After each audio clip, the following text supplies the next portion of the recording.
네, 기술적 분석입니다. 자, 시장 상황 한번 살펴보도록 하겠습니다. 자, 나스닥 같은 경우 어제 2.3%가 빠지면서 그저께 상승으로 돌려놨던 흐름을 다시 하방으로 만드는 움직임이 나왔습니다. 자, S&P 500이나 QQQ 그리고 특히나 이제 반도체 섹터 같은 경우도 유사한 흐름이 나왔는데 변동폭 자체가 너무나도 커요. 그렇죠? 하루에 10%씩 지수가 움직이는 상황이기 때문에 이전에도 강조를 드렸듯이 이런 거는 리스크가 높아졌다라고 하는 겁니다. 즉 변동성이 높다는 거는 위험이 높아졌다라는 거예요. 여러분들은 변동성이 높아졌다는 것을 기회로 볼 수가 있겠지만 저 같은 경우는 이렇게 등락이 커지는 상황 자체를 위험이 커졌다고 파악을 하는 겁니다. 위험이 커지면 어떻게 해야겠어요? 배팅을 하는 것이 아니라 현금 비중을 늘려야 된다는 얘기를 계속 이때부터 드리고 있는 거예요. 그러한 움직임에 따라서 움직이신 분들은 이렇게 등락이 컸다 하더라도 계속해서 현금을 가지고 관망을 하실 수가 있을 것이고 이 안으로 배팅이 들어가셨던 분들은 상당히 또 손해가 누적되는 상황이 되셨을 겁니다. 결국 이때가 반등이라고 해서 물을 탔다고 하더라도 어제 또 20%의 하락을 먹었기 때문에 결과적으로는 평단이 더 악화되는 앞서 강조드리고 경고드렸던 흐름대로 손해를 보실 확률이 높아졌다라는 겁니다. 그럼 우리가 여기서 좀 배워가야겠죠. 배우는 것이 있어야 손해를 보더라도 의미가 있는 것이기 때문에 이번 시장 같은 경우가 상당히 많은 교훈들을 주고 있다라고 생각을 합니다. 일단 SOX를 한번 예시로 말씀을 드려보자면 여러 가지 포인트를 제가 설명을 드려왔었어요. 자, 먼저 거래량을 봐야 된다라고 말씀을 드렸습니다. 이거는 이전의 영상에서도 강조를 드렸던 흐름이에요. 즉 매도 거래량이 크게 터지게 된다면 매도 추세가 강화될 수 있다라고 말씀을 드렸어요. 그리고 이날 강한 매도 거래량이 터지면서 단기적인 추세를 유지하는 것도 중요하다라고 강조를 드렸었는데 단기 추세가 무너지는 흐름이 나왔습니다. 그러면 만약에 우리가 숏을 친다고 했을 때는 하방에 배팅을 한다고 했을 때는 변곡점에서 들어가야 된다는 거예요. 변곡점에서 일주일에서 2, 3일 정도의 기간을 잡고 들어가야 된다는 겁니다. 자, 왜 그렇게 해야 되느냐? 바로 숏 스퀴즈가 나올 수 있기 때문이에요. 과도하게 숏들이 들어온 상황에서 숏 물량들을 청산시키는 반등이 나오기 마련입니다. 다만 이러한 청산 반등은 하방 에너지가 강하면 강할수록 짧게 발생할 가능성이 높기 때문에 이런 거를 속아서 매수 타이밍이라고 들어가게 되면 또 손해를 보게 될 가능성이 있다는 거예요. 이번 시장에서 우리가 볼 수 있었던 주요한 흐름, 지금 말씀드린 두 가지, 매도 거래량이 크게 터질 때는 주의를 해야 된다. 그리고 추세가 뚫렸을 때는 조심해야 된다라는 것이 이번 시장을 통해서 명확하게 또 보여주고 있는 겁니다. 자, 그 다음 최근의 움직임을 또 보자면 계속해서 하방 추세가 강화되면서 내려온 상황이에요. 그리고 이때 이렇게 반등이 나왔습니다.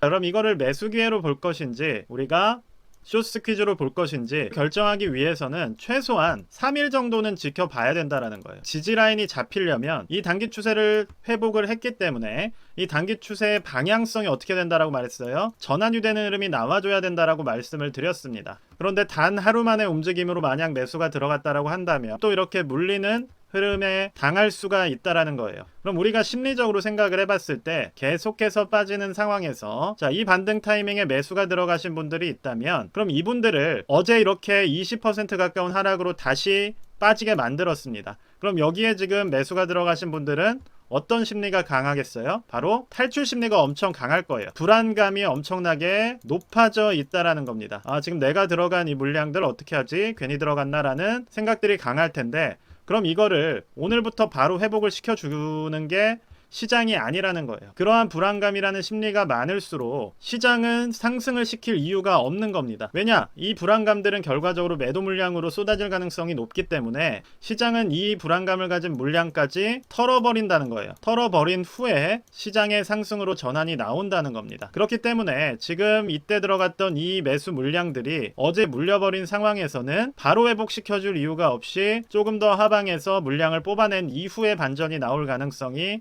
높다는 거예요. 그것이 심리인 것이고 반대로 숏이 어려운 이유를 말씀을 드리자면 이렇게 빠지는 흐름이 강했기 때문에 숏을 들어갔는데 결과적으로 어떻게 됐어요? 20% 가까운 반등으로 돌려놨습니다. 그러면 숏을 들어갔던 사람 입장에서는 지금 이 부분의 불안감을 견딜 수가 없을 가능성이 높기 때문에 여기서 매도가 나가고 어제 또 빠지는 걸 보면서 후회를 하는 거예요. 그럼 이러한 심리들이 계속해서 부딪히는 겁니다. 이렇게 또 빠진 상황에서 숏이 들어가고 반대로 이때 매수가 들어간 사람은 지금 물려있는 상황이죠. 그러면 심리들 중에서 불안감이 더 강해지는 쪽이 많아지는 방향을 손해를 끼치는 방향으로 시장은 움직이는 거예요. 이 말을 이해를 하셨다면 결과적으로 우리가 역발상 투자라는 거는 이러한 방향성을 가지고 특성을 가지고 움직인다는 거를 이해하실 수 있다고 생각이 돼요. 그러면 앞으로 시장은 어떻게 될 것이냐? 일단 여기서 들어왔던 물량들이 하루 만에 물렸기 때문에 단기적으로는 이 불안감이 더 클 거예요. 왜냐면 숏이 들어간 사람들은 당장 어제 큰 수익을 보는 흐름이 나왔기 때문에 불안감에 빠질 이유가 없습니다. 왜냐면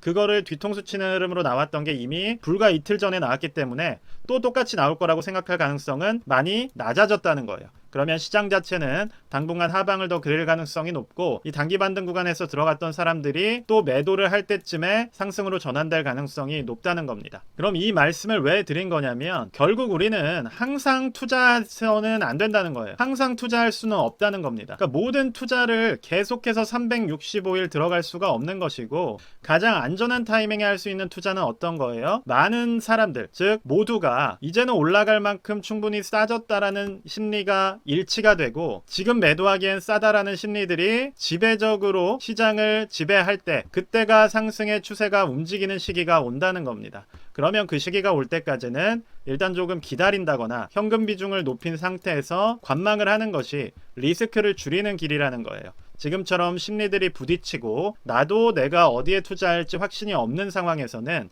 잠시 피해가면서 소중한 현금을 굳이 떨어지는 자산에서 마이너스로 시작하게 할 이유는 없다라는 거를 이해를 해주시면 좋을 것 같습니다. 자, 반도체 자체는 지금 그러한 상황이기 때문에 3일 전에 찍어드렸던 영상처럼 예측을 하려 하지 말라고 했어요. 예측을 하려 하지 말고 우리는 대응을 해야 된다라는 겁니다. 지금 같은 시장은 조정을 받는 시기잖아요. 상승을 하고 있는 시기가 아니라 약세 시기이기 때문에, 약세에서 반등이 나왔다고 그게 바로 강세로 바뀌는 게 아닙니다. 강세에서 약세로 바뀔 때는 시간이 필요한 것이고, 반대로 약세에서 강세로 바뀔 때도 시간이 필요한 것이기 때문에, 이 구간에 걸리는 흐름, 충분히 이 흐름에서 매수 기회가 있다라는 거예요. 다만 이게 진행되고 있는 와중에 계속해서 타이밍을 잡으려고 하는 것은 오히려 평단을 높이는 방향성이 될 수가 있기 때문에 그런 부분들을 조심하라고 강조를 드리고 있는 겁니다. 개별적인 종목들을 살펴보더라도, 엔비디아 같은 경우도 다시 하방을 그리는 흐름이 나오고 있고, 테슬라 같은 경우도 단기 추세가 또다시 뚫리는 흐름이에요. 결과적으로는 하방 저점을 한 번 더 확인하러 갈 가능성이 높아졌다고 생각을 합니다. 그래서 제가 이 구간에서는 매수를 하지 말라고 말씀을 드렸어요. 단타를 치시는 분이라면 매도가 나가야 되는 것이고, 그게 아니라 장기 투자를 하시는 분이라고 한다면 이러한 구간이 올 때까지는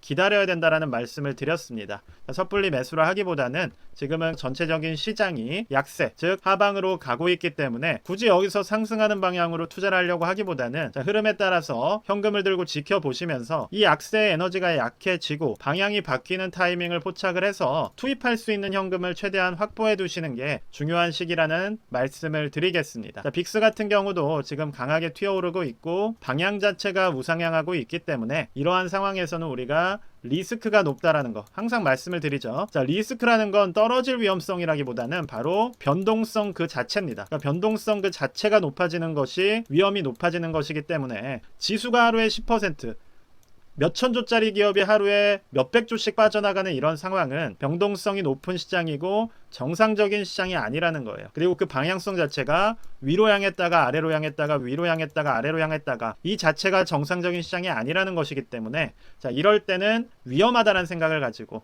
제가 항상 강조드리지만 호들갑 떨지 마시고 촐싹거리지 마시고 하루 올랐다고 올랐다, 그리고 하루 내렸다고 내렸다, 이런 투자하지 마시고 원칙을 가지고 리스크를 줄이는 방향으로 투자를 고민을 해주신다면 하락장이 오더라도 충분히 우리가 별다른 부침이나 고통 없이 투자를 이어나갈 수 있다고 생각을 해요. 실제로 제 멤버십을 통해서 보신다면 제가 투자하는 포트폴리오는 손해를 보고 있지 않습니다. 오히려 이득을 계속해서 봐나가는 상황이고, 리스크를 회피하는 방향으로 투자를 하기 때문에 그런 부분들이 가능하다라고 생각을 해주시면 될 것 같아요. 첫째도 둘째도 자산을 잃지 않는 것이 중요하고, 지금 같은 변동성장에서는 특히나 그 부분이 중요하다는 걸 이해를 해주시면서, 계속해서 저는 전체적인 저희 구독자님들에게 손해를 보지 않기 위해 리스크를 회피하는 투자를 하실 수 있도록 드릴 수 있는 말씀은 계속해서 다 드리고 있기 때문에 인사이트 활용을 해주신다면 얻어가실 것이 충분히 많다고 생각을 합니다. 오늘 영상은 여기까지만 말씀드리도록 하겠습니다. 감사합니다.